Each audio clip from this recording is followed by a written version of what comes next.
বিরুদ্ধে আপনাদেরকে চায়। এদেশের জনগণ চাঁদাবাজদের বিরুদ্ধে আপনাদেরকে চায়। এদেশের জনগণ এদেশের দুর্নীতি মুক্ত করার জন্য আপনাদেরকে চায়।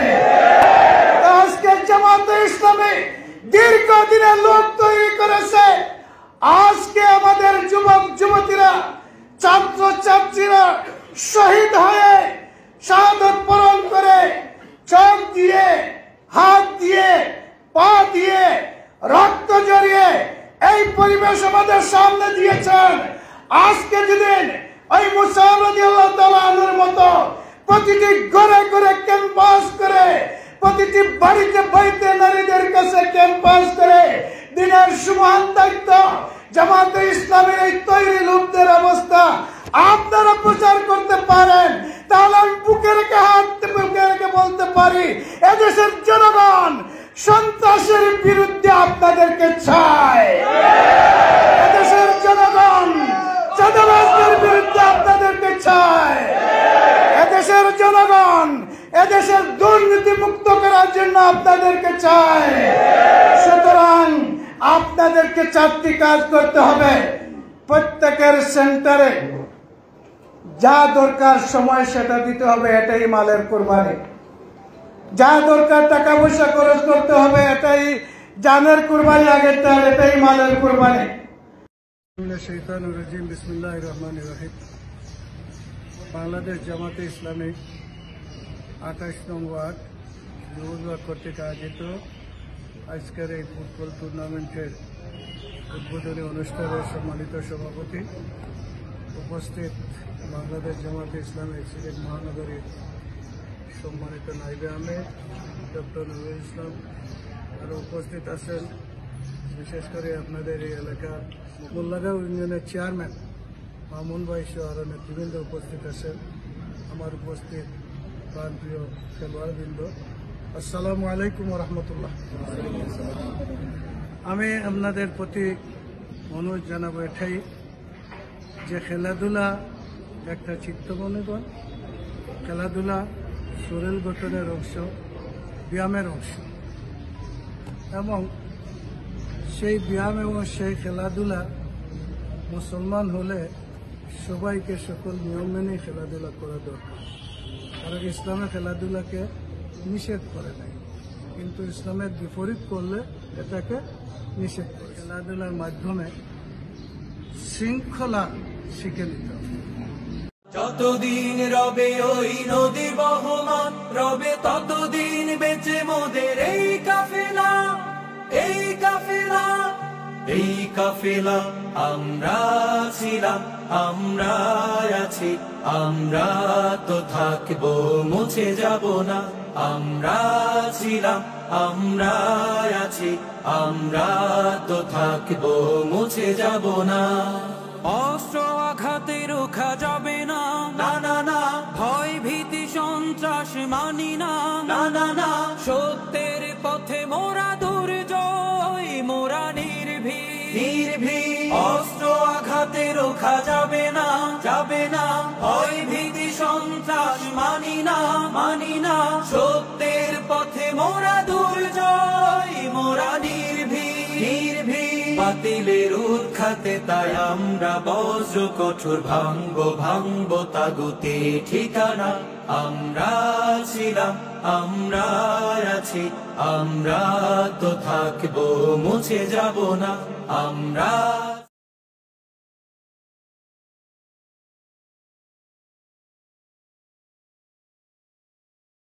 তারা মনে করেছিল যে এখান থেকে কোরআন বন্ধ করে দিবে, ছাত্র শিবির শেষ হয়ে যাবে, জামাতে ইসলামী শেষ হয়ে যাবে।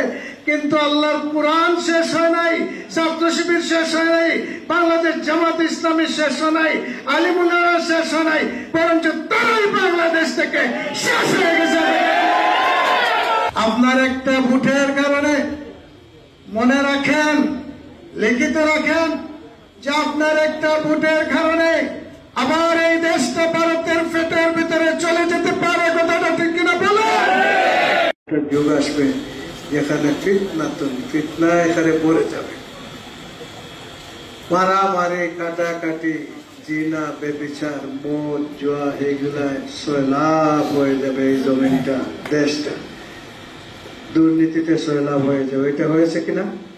সারা বিশ্বে হচ্ছে। শিক্ষিত বিশ্বর নামে আজকে সবচাইতে বেশি বর্বরতা আজকে বিশ্বে করা হচ্ছে। মানুষদেরকে হত্যা করা হচ্ছে, শিশুদেরকে হত্যা করা হচ্ছে। কথাটা ঠিক কিনা বলেন? তাই আমার ধারণা মতো এই যাবৎ পর্যন্ত এত অসভ্য বিশ্ব আর যায় নাই। এই ধরনের অসভ্য হয়েছে এই বিশ্ব, যেটা আল্লাহ রসুল বলছেন না। সুতরাং সাহাবায়ে কেরামরা প্রশ্ন করলেন, ইয়া রাসূলুল্লাহ, তখন তারা কিভাবে বাঁচবে, কিভাবে?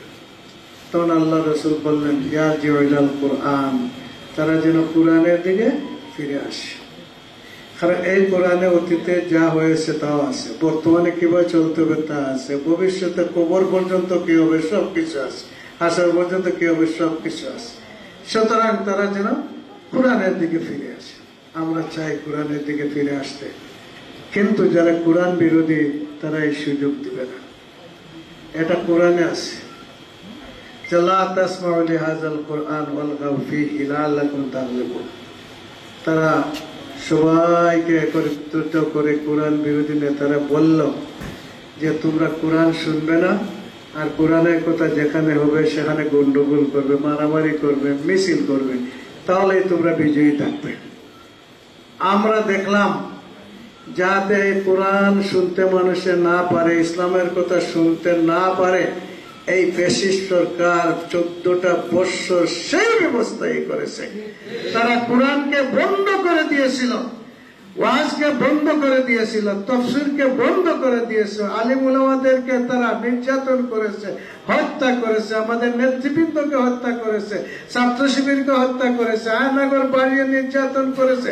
তারা মনে করেছিল যে এখান থেকে কোরআন বন্ধ করে দিবে, ছাত্র শিবির শেষ হয়ে যাবে, জামাত ইসলামী শেষ হয়ে যাবে। কিন্তু আল্লাহর কোরআন শেষ হয় নাই, ছাত্র শিবির শেষ হয় নাই, বাংলাদেশ জামাত ইসলামী শেষ হয় নাই, আলিম উলামা শেষ হয় নাই, বরঞ্চ তারাই বাংলাদেশ থেকে শেষ হয়ে গেছে।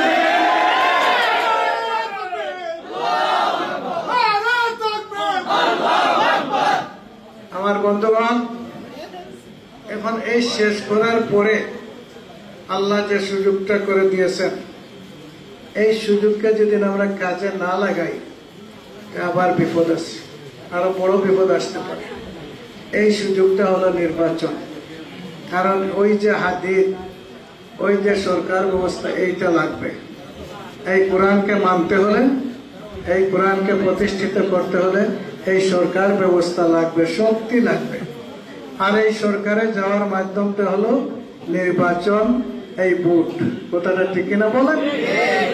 তাই আমার বড় দুঃখ লাগে, এই যে ভোট, এই প্রেসিডেন্টের ভোটের যে মূল্য, একদম নিম্ন শ্রেণীর একজন শ্রমিকের ভোটের এই মূল্য।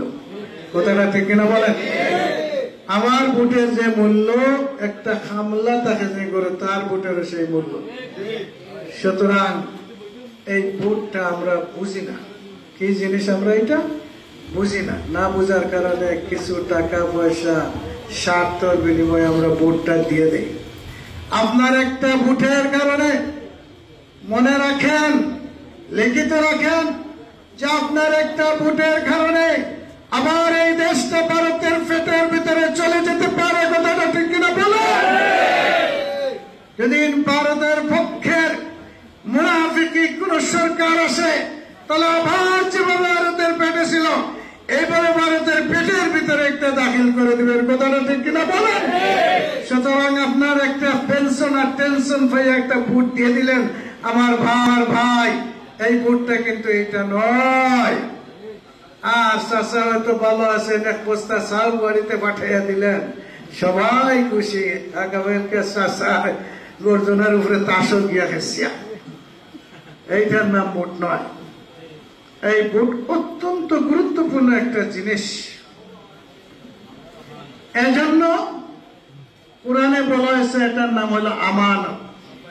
কোরআনে বলা হয়েছে আন তুআদ্দুল আমানাতি ইলা আহলিহা, তোমার কাছে রক্ষিত যে আমানত আছে তার যথাযথ জায়গায় এটাকে পৌঁছে দাও। আমার বন্ধুগণ, আপনি ভোট দিলেন, আপনার সাথী সঙ্গীরা ভোট দিল না, অন্যদিকে ভোট দিল, তাহলে আপনার প্রার্থী ফাঁস করতে পারবে? বলেন পারবে? এজন্য ক্ষতি যেটা হওয়ার, আমি বলি যে 3 তলা জাহাজ আছে, সাগর দিয়ে সবাই যাচ্ছে, এখন উপরতলাতে first class, second class, third class, এবার ডেক একটা আছে যারা নিচে থাকে। এখন তার প্রয়োজন পড়ছে পানির, বললো আমাদেরকে পানি দেবে, বলে না না যাও, তোমাদেরকে কি পানি, আলার লোক উড়াল আর খানা কর। এখন সাগরের পানি তুই খাসাতে পানি উঠাই, এখন সে ডুবিয়া মরবে না সবাইকে ডুবাইয়া মারবে? কি বলবে? সে ডুবিয়া মরবে না সবাইকে ডুবাইয়া মারবে? ওই শ্রমিক যাদেরকে তোমরা মূল্য দিচ্ছ না, তারা তো ইচ্ছা করে শেষ পর্যন্ত সেই পথ ধরবে, সবাইকে ডুবিয়ে মারবে, শুধু তারা মরবে না। তাই সিনিয়র নয়, ওদেরকে বুঝিয়ে তাদের কাছ থেকে ভোট আনতে হবে। অনেকে বললে সিনিয়র আনে বিজয় দিয়ে দিব, না আমি এই জাতের বিজয় চাই না, বুঝাইয়া ভোট আনে বিজয় দিতে হবে। এই কারণে ওদেরকে বুঝাতে হবে, আর প্রয়োজনে ওনার পাশে যেতে হবে, আর প্রতি দরদ দেখাতে হবে। আজকে আমার যেটা অভিজ্ঞতা হলো, আজকে আমি হসপিটালে গিয়েছিলাম, একজন ডাক্তার, খুব নামী ডাক্তার, ওনার হার্ট অ্যাটাক করেছে। আমি এই যে করোনা বিভাগে গেলাম, দিয়ে দেখলাম ইয়া রাব্বাল আলামিন, ওইদিকে শোয়া মানুষ, ওইদিকে শোয়া, ওইদিকে ফালে, মানে যাওয়ারই কোনো পথ নেই। আমার সাথে তো ডাইরেক্টর সাহেব আছে, এখানে প্রধানও আছে, সবাই আছে, যাই পুলিশ সরাসরি দিছি। মানে এভাবে মানবের জীবন।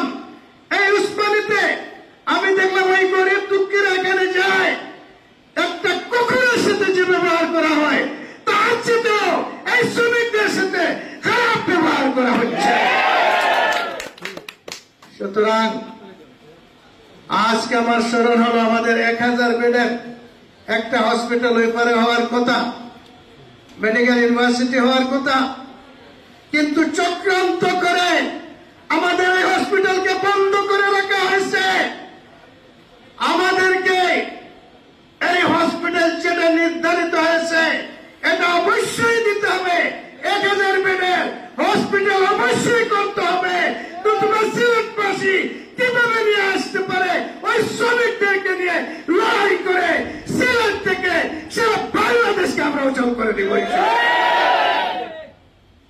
আমার প্রিয় বন্ধুগণ, তাই আপনাদের দায়িত্বটা বেড়ে গেছে।